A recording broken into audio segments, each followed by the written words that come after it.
ጊዜ ቤተሰብ ጉብኝት ነው የመጣሁት። ኢትዮጵያ መካኒሳ መካነ ኢየሱስ የሚባል ቸርች ውስጥ አመልካለሁ፣ አገለግላለሁ። ደግሞ እያገለገልኩ ብርሃን ባንክ ውስጥም አገለግላለሁ።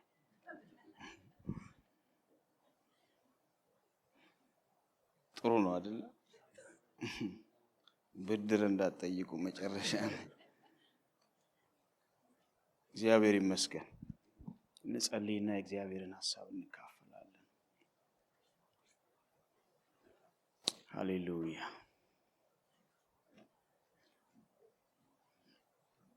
ስላሰማህን ስለ ክቡር ቃልህ እናመሰግንሃለን። አሁንም ደግሞ ስትናገርልን እንሰማ በፊትህ አለን። ክቡር ቃልህን ላክልን፣ ለልባችን ተናገረን።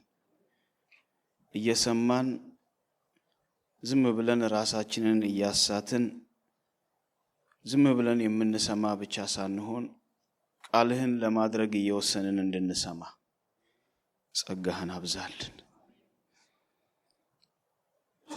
ይሄ የምትሰሙት ቃል መንፈስም ነው ሕይወትም ነው ተብሎ ተጽፏልና እየሰማን እያለ ቃልህን መንፈስህን መካፈል ይሁንልን። ሕይወት ይብዛልን።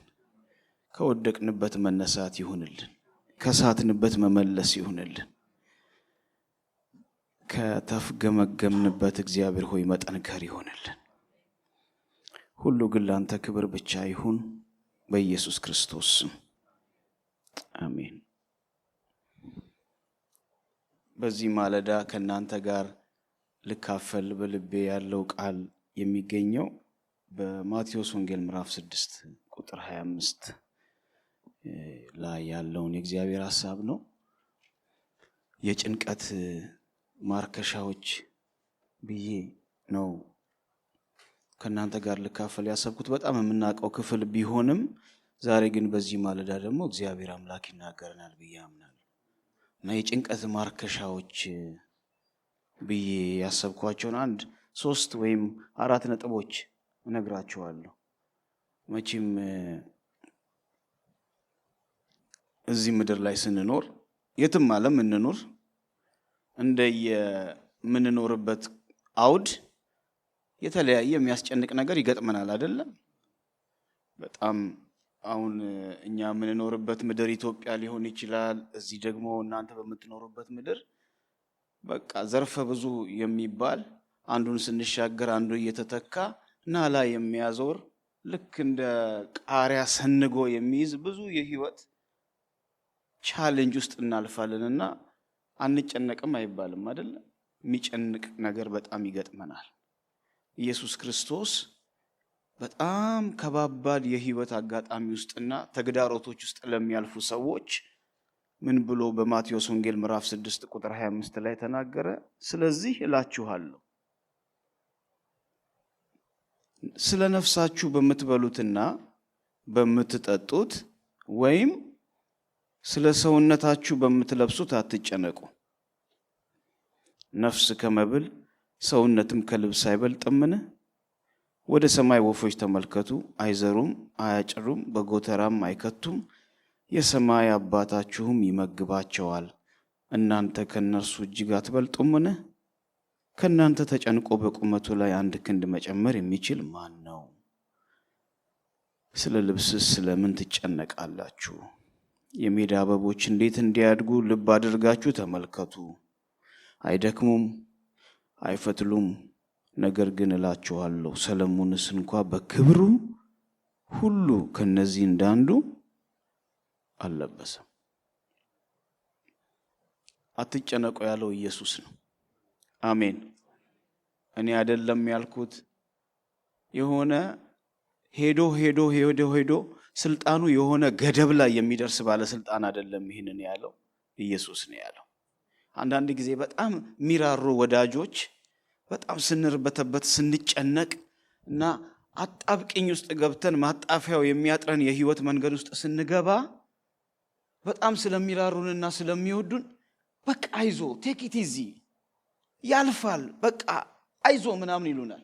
ግን ለምን ቴክቲዚ እንደሚሉንና ለምን አይዞ እንደሚሉን ቆም አድርገን ትንሽ ትከሻቸውን ወይ ኮታቸውን ይዘን ብንጠይቃቸው ለምን መጨነቅ እንደሌለብንና ለምን በቀላሉ ልናልፈው እንደሚገባ ብንጠይቃቸው በዚህ ምክንያት ብለው ላይ ነግሩን ይችላል። ኢየሱስ ግን አትጨነቁ ሲል በምክንያት ነው። ሃሌሉያ። ስለምትበሉት፣ ስለምትጠጡት፣ ስለምትለብሱት በጣም አስፈላጊና መሰረታዊ የሆኑ በቃ ሊተው የማይገባቸውን የህይወት ፍላጎቶች ይዘረዝርና ስለነዚህ ነገሮች ምን አትበሉ፣ አትጨነቁ። ለምን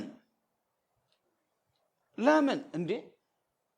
ማአት በጣም ብዙ ቅድም እንደዘረዘርኩት እያንዳንዱን የህይወታችንን መንገዶችና በህይወታችን ውስጥ የምንኖራቸውን የምናልፋቸውን የህይወት መንገዶች ብናስብ ብዙ በግላችን ሊሆን ይችላል፣ በልጆቻችን ሊሆን ይችላል፣ በሀገር ደረጃ ሊሆን ይችላል፣ የሥራ ገበታችን አካባቢ ሊሆን ይችላል፣ ከሥራ ባልደረባና ከሥራ አለቃ ጋር ሊሆን ይችላል። ብቻ በተለያየ መንገድ ናላችንን ወጥሮ የሚይዝ ነገር ሊገጥመን ይችላል። ኢየሱስ ዛሬ ግን በዚህ ማለዳ መልእክት አለ፣ አትጨነቁ። ለምን? አለመጨነቅ ይቻላል? ቢቻል ነው። ልብ ብላችሁ ከሰማችሁኝ በደንብ አለመጨነቅ የሚቻልባቸውን በጣም ወሳኝ ነጥቦች ኢየሱስ ይናገራል። የመጀመሪያ ነፍስ ከመብል ሰውነትም ከልብስ አይበልጥምን? መልሱ ምንድን ነው? ይሄ መልሱ የታወቀ ጥያቄ ይባላል። ነፍስ ከመብል ሰውነትስ ከልብስ አይበልጥምን? ምንድነው መልሱ? ይበልጣል ነው። ምንድነው ግንኙነቱ አሁን ከመጨነቅ ካለመጨነቅ ጋር ተያይዞ ይሄ ነገር እዚህ ጋር የገባበት ምክንያት?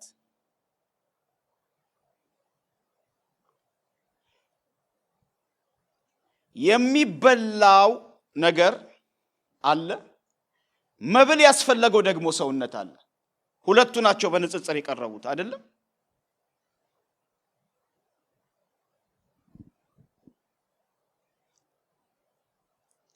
የሚበላው ነገር ላይ እናንተ ትጨነቃላችሁ። የሚበላው ነገር ያስፈልገው ሰውነት ግን ፕራይስለስ የሆነውን ነገር ግን ያለ ጭንቀት ነው ያገኛችሁት። ሰው ቢጨነቅ ቢጣጣር ቢለፋ $1 ትሪሊየን ሁሉ በጣም ቢያወጣ ኢንቨስት ቢያደርግ ሊያመጣ የማይችለውን ነገር ሳትጨነቁ እንዲሁ በነፃ አግኝታችኋል። ለዛ ነገር የሚያስፈልገውን ግን ሰከንደሪ ለሆነው ነገር ግን መጨነቃችሁ ፌር አይደለም። የሚበልጠውን የላቀውን ከፍ ያለውን በጣም ዋና የሆነውን ነገር ሳትጨነቁ እኮ አግኝታችኋል አይደለም? ግሩምና ድንቅ ሆኜ ተፈጥሬያለሁ አለ አይደል እግዚአብሔር ሰው። አሁን ያለንን ተክለ ሰውነት ያለንን ህይወታችንን ያለንን ማንነታችንን መርጦ አስቦ ተጨንቆ ተደራጅቶ ቤተሰብ ሰብስቦ እንዲህ ነው መሆን ያለብኝ ብሎ እዚህ ምድር ላይ የመጣ ሰው አለ እዚህ መካከል? የለም። ነፍሳችንን ህይወታችንን እስትንፋሳችንን ሳንጨነቅ ሳናምጥ ሳያልበን ሳንጣጣር እንዲሁ በነፃ አግኝተናል። ስለዚህ ለምንድን ነው መጨነቅ የሌለብን? የሚበልጠውንና ከፍ ያለውን ነገር ሳልጨነቅ ስላገኘን ሌላውንማ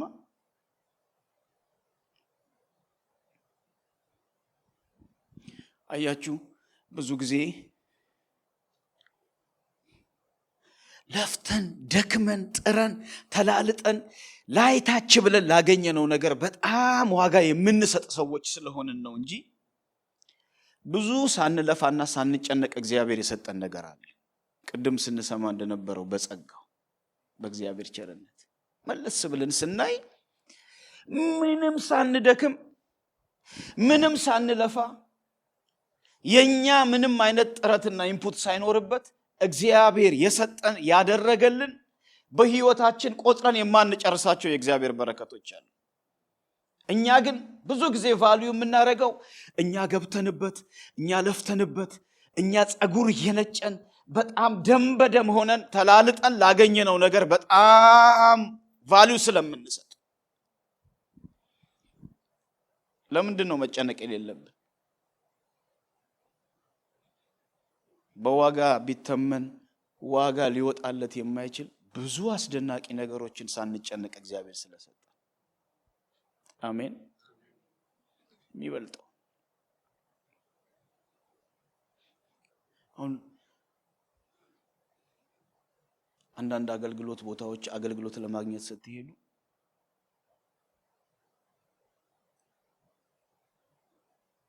አገልግሎት የሚሰጠው ሰውዬ ምንም ሳያስለፋችሁ ቶሎ ቶሎ ተፍ ብሎ ቶሎ ነገሮችን ሁሉ ፍጥንጥን አድርጎ ሲጨርስላችሁ እዚህ ሀገር አይደለም እላችሁ እዛ አገር ቤት ይሄ ሰውዬ ምን ፈልጎ ነው የምትሉት እንጂ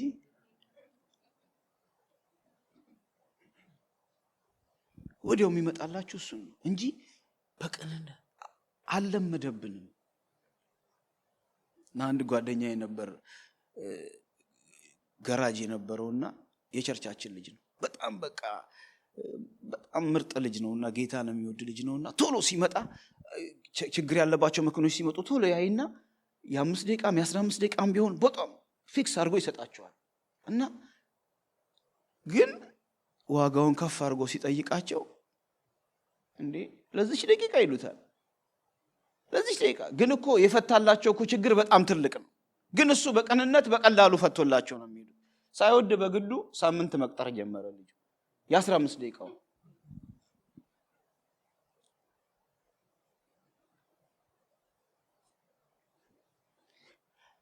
ቅልል ብሎልን ያለምንም ችግር በእግዚአብሔር ቸርነትና ምህረት በእግዚአብሔር በጎነት በጣም እግዚአብሔር በህይወታችን ላደረገልን ቁም ነገሮችና ስራዎች ቦታ ስለማንሰጥ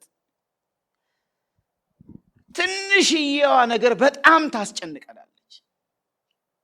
ልንገራችሁ ቅድም እንዳልኩት ነው። በጣም መለስ ብለን አስተውለን ቁጭ ብለን ብናይ እኛ ሳናስብ እኛ ሳንጨነቅ ተኝተን እያለ እግዚአብሔር የሰራልን ይበልጣል። እዚህ ነው መጨነቅ የሌለብን። ለነፍስ ማን አለ እዚህ ውስጥ? አሁን እግዚአብሔር እዚህ መካከላችን ምን ተነፍሰውን ኦክሲጅን ሰብሰብ ቢያደርግ አለ እዚህ የሚተርፍ? ልግዛ ብሎ የፈለገ ወጪ ላውጣ ቢል የሚገዛ አለ? የለም። አሁን የኔ ተክለ ሰውነቴ ባይኖር ይሄው እንደናንተ ዛሬ አይነግቡ ለመሆን ይሄ ለብሼ የመጣሁት ሱፍ ምንድነው ትርጉም አለው? የለውም እኮ። ግን ይሄንን ሰውነት ተጨንቄ ነው ያመጣሁት አይደለም እኮ። የሚበልጠውን ትልቁን የፈለገ ብንበጣጠስ ልናመጣ የማንችለውን እኮ እግዚአብሔር ሳንጨነቅ ሰጠን። ህይወት ሰጠን፣ ሰውነት ሰጠን፣ ብዙ ነገር አረቁጠሩ ማአት ነገር። የሆድ ፍሬ እንኳን ይላል አይደለም ከቸርነቱ ምን የሚል ነው የሚገኝ ነው። ሰው እኮ ስለለፋ አይደለም የሚያገኘው። ከተወለደ በኋላ ግን ልጅ እንዴት ሊሆን ይችላል እንዴ? ልጁንም ያመጣ ጌታ እንዴት ነው ልጅ የማያኖረው? እስቲ አሜን በሉ። መጨነቅ ፌር አይደለም።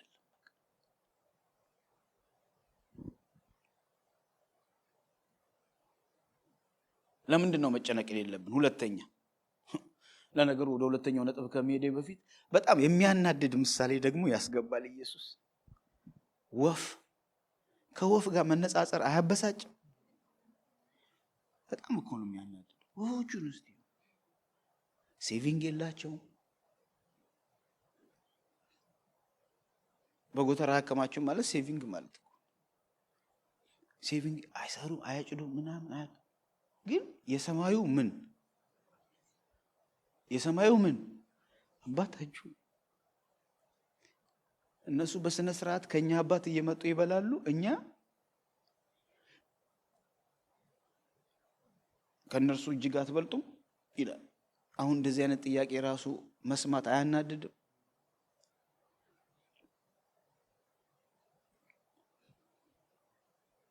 ሁለተኛ ለምንድን ነው መጨነቅ የሌለብን? የፈለገ ቁጭ ብለን ክሪቲካል እያሰብኩ ነው ብለን በማህበር ተደራጅተን ብንጨነቅ ድንቡሎ ነገር የምናመጣው ነገር ስለሌለ አሜን። ዛሬ እርግጡን ልንገራችሁ በቃ ምንም ነገር አታመጡ። በጭንቀት የምናመጣው ነገር ካለ ትንሽ ዳጎስ ያለ ስም ያለው ደም ብዛት፣ የፀጉር ከለር መቀየር፣ ማይግሬን ምናምን የሚባል ራስ ምታት፣ ጨጓራ፣ እነዚህ አሪፍ ነገሮች ናቸው። መልካም ነገር ከተባለ በጭንቀት አይመጣም። አንድ ይሄው ቃሉ እኮ ነው የሚለው ከናንተ ተጨንቆ በቁመቱ ላይ አንድ ክንድ መጨመር የሚችል ማን ነው? እንደ መንገሻ ረጅም አንሆንም ነበር እንደኛ ተከርክመን አንቀርም ነበር እኮ። እንገራችሁ በጣም ደስ የሚለን ጊዜ አለ። አንዳንድ ጊዜ በቃ ስንተክዝ ኮርነር ስር ጠላትም ወስዶ በጣም ስለ አንድ ጉዳይ ስንብሰለሰል አንዳች ነገር የምናወርድ ይመስለናል። ሰብሰብ ብለን ስናምጥ በጣም ፀጉር ስንነጭ ስለሆነ ጉዳይ በጣም ስንብሰለሰል ኖ ዛሬ አቁም። በጭንቀት አንድ ነገር ጠብ አይልም። አሜን። ቁርጡን ልንገራችሁ ለምንድን ነው መጨነቅ የሌለብን? ምን ፋይዳ ቢስ ነው ጭንቀት።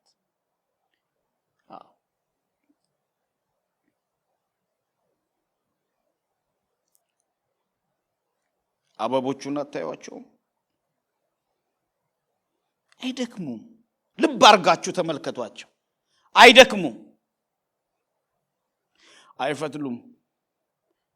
ያ ሁሉ ሪሶርስ በእጁ ላይ የነበረ ሰለሞን እንኳን እንደነሱ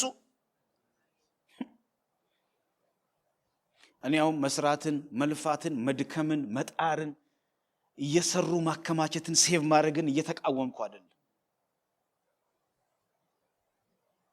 ግን ህይወት እሱ ላይ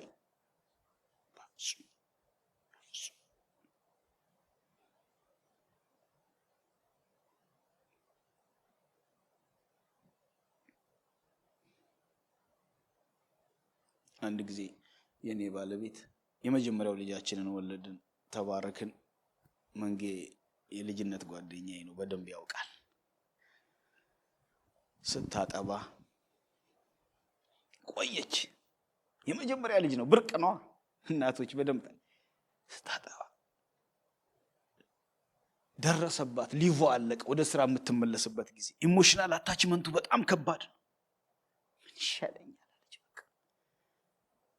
ገባች። ግማሽ ቀን ደግሞ እየሮጠች መምጣት ጀመረች ቤት። እሱም የግማሽ ቀኑም አበቃ። እንዴት ነው አሁን ሰው ላይ ጥየው የሚሄደው? ጭንቀት አላባት በቃ ጨነቃት። ቢወድቅስ? አንድ ቀን እኮ ነው በስነ ስርዓት እግዚአብሔር ሲያስተምራት እንዲህ ቁጭ ብለን ቤት ውስጥ እንዲህ ቁጭ ብለን እያወራን እንደዚህ ይዛ ያጫወተች ሾልኮ አልወደቀም። እንደዚህ እንዲህ ላፍ ብሎ ጠባል እያለሽም ይወድቃል።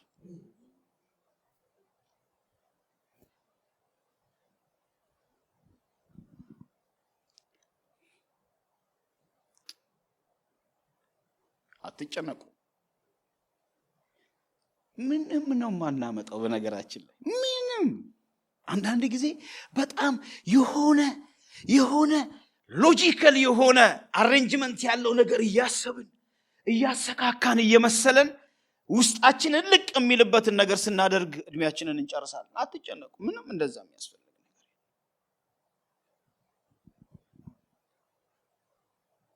ለምንድን ነው መጨነቅ የሌለብን? ሶስተኛ መጨነቅ አህዛብነት ስለሆነ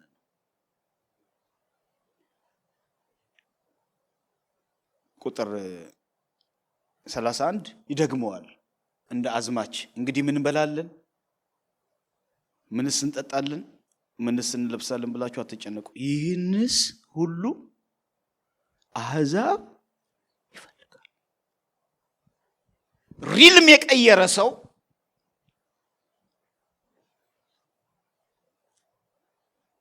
አውድ የቀየረ ሰው ከጨለማ ወደሚደነቅ ብርሃን የመጣ ሰው ኪንግደም የቀየረ ሰው አኗኗሩ ይለያል። የሚያምነውን የቀየረ የእግዚአብሔር ቃል ሲናገር ኤርምያስ መጽሐፍ ላይ እግዚአብሔርን የታመነ እምነቱም እግዚአብሔር የሆነ ምንድነው? ሰው ምንድነው? ምስጉን ነው፣ ብሩክ ነው። የሚያምነውን የሚታመነውን የቀየረ ምንድነው ታዲያኛ ልዩነታችን? እኛ ረፈድ አድርገን አምልኮ ምን ጀምር፣ እነሱ በጠዋት ማረጋቸው። እነሱ የፈለጉትን ካቲካላ ጠላውን ምናምን ሲጠጡ እኛ መውደድ ኪኔቶ ምናምን መጠጣታችን ምንድነው ልዩነቱ? ከጨለማ ወደሚደነቅ ብርሃን የመሻገራችን ልዩነቱ እኮ እሱን መታመናችን። ሁሉም አብሮ ሲያብድ አብሮ ማበድ፣ ሁሉም አብሮ ሲጠበብና ሲጨናነቅ፣ ሁሉም በተመሳሳይ ነገር አብሮ ሲቀልጥ አብሮ መቀለጥ። የኢያሱና የካሌብ መንፈስ ወዴት አለ? ያ የልዩነት መንፈስ፣ ያ የልዩነት መንፈስ፣ ያ የሲድራቅ የሚሳቅ የአብድናጎ መንፈስ ወዴት አለ? ለየት የሚል አልሰግድም የሚል አምላኩን የሚያውቅ ያመነውን የሚያውቅ አልሰግድም። ለምን? ልንገር፣ ባያድነንም ያድነናል። ግን ባያድነንም ሳያድን ራሱ ከዚህ ከወርቁ ምስል በጣም ይሻላል የሚል ልንገራችሁ። መጨነቅ የአሕዛብ የህይወት ዘይቤ ስለሆነ ቅድም ስለ እምነት አይደል የሰማነው? ይህ እምነት መጉደል ምልክት ስለሆነ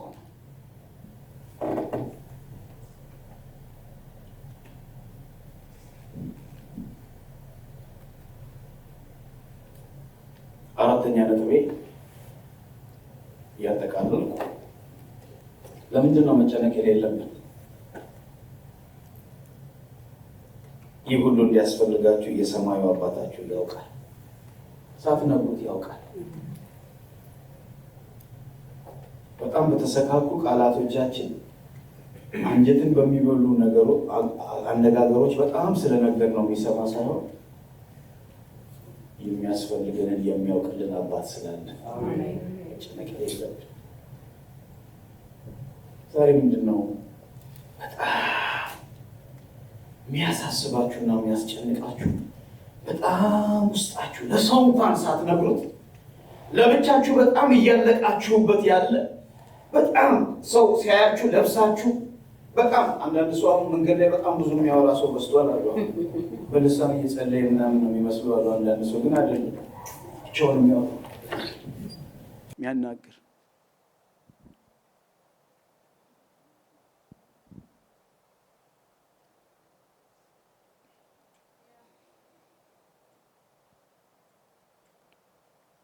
አትጨነቁ።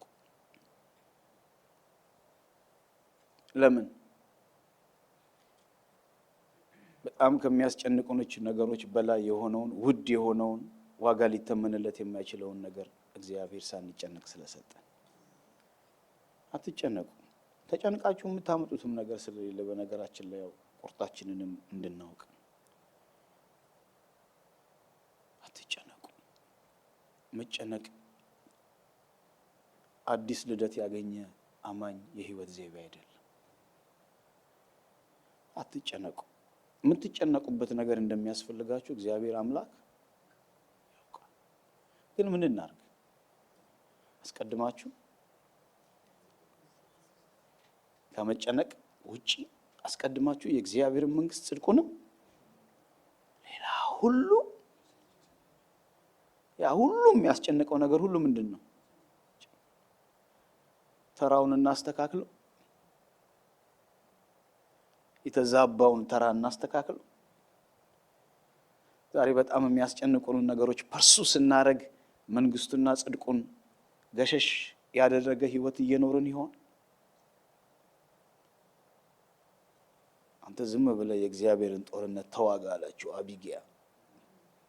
ተሰማ በለ አለኩ የሚያስጨንቀው ነገር የለም። ናባል የሚባል ናላ የሚያዞር ሰውዬ ቁጭ ብሎ አንተ ዝም ብለህ ግን የእግዚአብሔር እሱስ የታመነን ቤት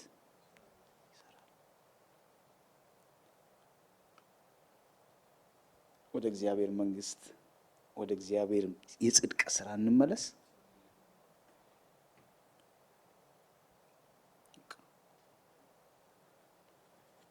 በነገር ሁሉ በጸሎትና በምልጃ ከምስጋና ጋር ልመናችሁን አስታውቁ እንጂ በአንዳች በነገር ሁሉ በአንዳች መለመን መጸለይ ልመናን ማቅረብ በነገር ሁሉ በሚያስጨንቀን ነገር ሁሉ አለመጨነቅስ በአንዳች እንዳትጨነቁ ከምስጋና ጋር ግን ይሁን።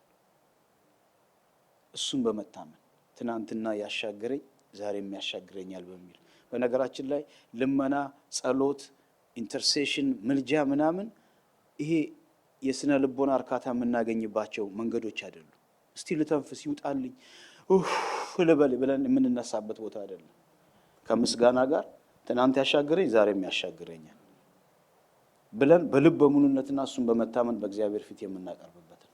እንደዚህ ሲሆን ምን አለ ፊልጵስዩስ ምዕራፍ 4 ላይ አእምሮን ሁሉ የሚያልፍ የእግዚአብሔር ሰላም በክርስቶስ ኢየሱስ ልባችሁንና ሐሳባችሁን ምን ያደርጋል? ይጠብቃል። ቆምን እንጸልይ።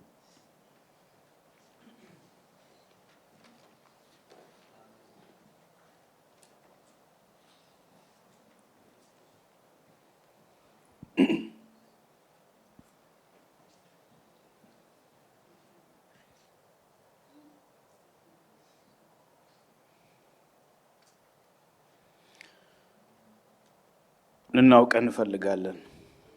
ባወቅን ልክ እንታመናለህና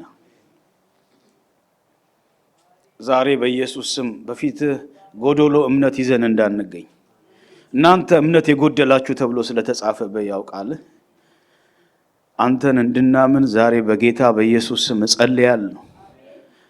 እንድናውቅ የክብርን አባት እንድታውቁት ብሎ ይናገራልና ዛሬ በመካከላችን የጥበብና የመገለጥ መንፈስ ይፍሰስ። የልቦናችን አይኖች ይብራ። እግዚአብሔር አምላክ ሆይ ጸልያለሁ በጌታ በኢየሱስ ስም የአይን መከፈት ይሆን። እግዚአብሔር ሆይ ካወቅንህ በላይ አንተን ማወቅ ይሆንልን። ከችግሮቻችን በላይ ከእንቆቅልሾቻችን በላይ እግዚአብሔር ሆይ ከተግዳሮቶቻችን በላይ ከህይወት ድካሞቻችን በላይ አንተን ራስህን ፐርሰናሊ ማወቅ ይሆንልን። እግዚአብሔር አምላክ ሆይ ካስጨነቁን ነገሮች በላይ ስም ካላቸው የህይወት እግዚአብሔር ሆይ ከባድ ቻሌንጆች በላይ አንተን እግዚአብሔር ሆይ ማወቅ እንዲሆንልን። ሃሌሉያ ሃሌሉያ። ዛሬ በኢየሱስ ክርስቶስ ስም እጸልያለሁ አንተን የምናውቅበት ጥበብ በእኛ ላይ ይምጣ። አንተን የምናውቅበት መንፈስ በእኛ ላይ ይምጣ። ዛሬ በኢየሱስ ስም የወደቀውን እምነታችንን አንሳልን። ልመናችንን ስለሰማህ እናመሰግንሃለን በኢየሱስ ክርስቶስ ስም።